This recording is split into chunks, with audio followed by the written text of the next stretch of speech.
پاکستان کے مسلمانوں، اللہ نے تم کو غزوہ ہند کی پہلی جھڑپ میں کامیابی عطا فرمائی ہے۔ ضرور خوشیاں مناؤ، مگر یاد رکھو تکبر مت کرنا، کہ اللہ تکبر کرنے والوں کو پسند نہیں کرتا۔ یہ اللہ کی سنت ہے کہ جو تکبر کرے اس کا سر وہ ایک دفعہ ضرور جھکاتا ہے۔ تو اللہ سے ڈرو، اور جب تم یہ خوشیاں منا رہے ہو تو اس بات کا دھیان رکھو کہ کہیں تمہارے اندر، تمہارے وجود میں تکبر نہ آ جائے، کہ جو کچھ تم کو حاصل ہوا ہے وہ اللہ کے فضل سے حاصل ہوا ہے، سیدی رسول اللہ کے کرم اور کے سائے سے حاصل ہوا ہے۔ اللہ نے تم کو یہ سعادت بخشی ہے، لیکن تم نے شکر اللہ کا ادا کرنا ہے،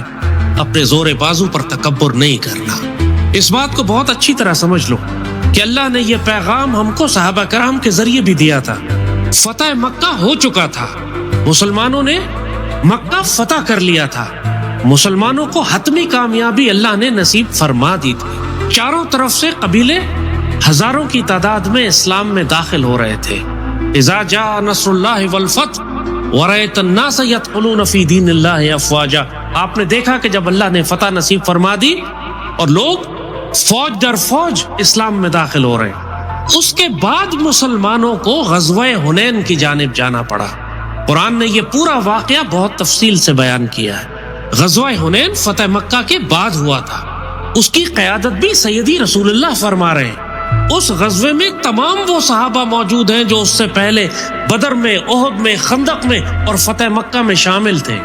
اور اس کے علاوہ ہزاروں کی تعداد میں نئے مسلمان جو فتح مکہ کے بعد مسلمانوں کی صفوں میں شامل ہوئے تھے۔ اور یہ اتنا عظیم الشان لشکر تھا کہ اس سے پہلے مسلمانوں نے کبھی اتنا بڑا اور اتنا طاقتور لشکر تیار ہی نہیں کیا۔ اور قرآن پاک میں پھر اللہ نے وہ پورا واقعہ بیان فرمایا ہے کہ مسلمانوں کے لشکر میں جو نئے مسلمان ہوئے تھے وہ یہی غلطی کر بیٹھے جو اکثر مسلمان کر بیٹھتے ہیں، کہ جب اللہ نے ان کو فتح اور کامیابی عطا فرمائی اور ان کو طاقت دی اور ان کی تعداد میں اضافہ کیا، تو وہ یہ کہہ اٹھے کہ آج کون ہم پر فتح حاصل کرے گا، ہماری اتنی زیادہ تعداد ہے،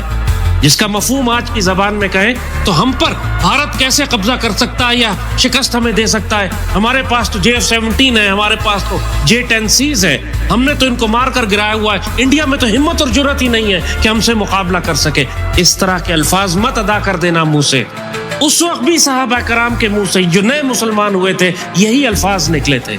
قرآن نے پوری تفصیل بیان کی ہے اس کی، قرآن کے الفاظ ہے جس کا مفہوم تمہیں بتاتے ہیں کہ اللہ نے پہلے احسان گنوایا مسلمانوں پر،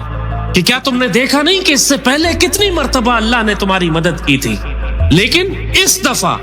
تم میں سے بہت سارے لوگ یہ کہنے لگے کہ آج ہماری اتنی بڑی تعداد ہے، آج اتنی بڑی کامیابی ہے، ایسے ہمارے جدید ہتھیار ہیں، تو آج ہمیں کون شکست دے سکتا ہے۔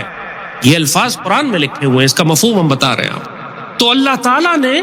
یہ پوری زمین اپنی تمام وسعت کے باوجود تم پر تنگ کر دی اور تم پیٹھ موڑ کر بھاگے میدان جنگ سے۔ غزوہ حنین میں یہ ہوا کہ جب یہ 10,000 مسلمان جہاد کے لیے آگے بڑھے تو دشمنوں نے چاروں جانب سے اس طرح تیروں کی بارش کی، یعنی آج کی زبان میں کہیں کہ اس طرح کروز میزائل فائر کیے، ایسے ڈرونز بھیجے، ایسے آرٹلری فائر کی کہ پورا مسلمانوں کا لشکر جس کی قیادت سیدی رسول اللہ فرما رہے تھے وہ لشکر بکھر کر پیچھے چلا گیا، یہاں تک کہ یہ مقام آ گیا کہ سیدی رسول اللہ چند جانثار صحابہ کے ساتھ اکیلے رہ گئے۔ خالد بن ولید رضی اللہ تعالیٰ عنہ جیسے مجاہدین بھی اس تیز بارش میں جو کروز میزائلوں کی اور راکٹوں اور میزائلوں کی جو بارش آئی، اس میں یہ سارا لشکر پیچھے بکھر گیا، خالد بن ولید تک پیچھے ہٹ گئے، اور سیدی رسول اللہ صرف مسلمانوں کے لشکر کا پرچم لے کر کھڑے رہے، اور آپ پکار رہے تھے وہاں پر کہ میں عبد المطلب کا بیٹا ہوں اور میں اللہ کا نبی ہوں، میری طرف لوٹ کر آؤ۔ وہ سیدی رسول اللہ میدان جنگ میں کھڑے تھے اور چاروں طرف سے تیروں کی بارش آ رہی تھی، اور آہستہ آہستہ پھر جب مسلمانوں نے دیکھا کہ سیدی رسول اللہ تو میدان جنگ میں کھڑے، پھر مسلمان سمٹنا شروع ہوئے، دوبارہ ری آرگنائز ہوئے، دوبارہ ری گروپ ہوئے، دوبارہ مسلمانوں کی صفیں بنی، پھر مسلمانوں نے اللہ سے توبہ استغفار کر کے کاؤنٹر اٹیک کیا، اور مسلمانوں نے پھر غزوہ حنین میں فتح حاصل کی۔ یہ پورا واقعہ اللہ نے قرآن میں آج پاکستانی قوم کے لیے بیان کیا ہے۔ جو واقعات اللہ نے پچھلے غزوات کے اور جہاد کے قرآن میں بتائے ہیں، اب یہ پاکستانی قوم ان پر عمل کرنے والی ہے، آپ ان تجربات سے گزرنے والے ہیں۔ یہ ہدایات آپ کے لیے، دشمنوں سے کیسا معاملہ کرنا ہے، میدان جنگ میں کیسے جانا ہے، میدان جنگ میں تم جاؤ تو تمہارا کردار کیا ہونا چاہیے،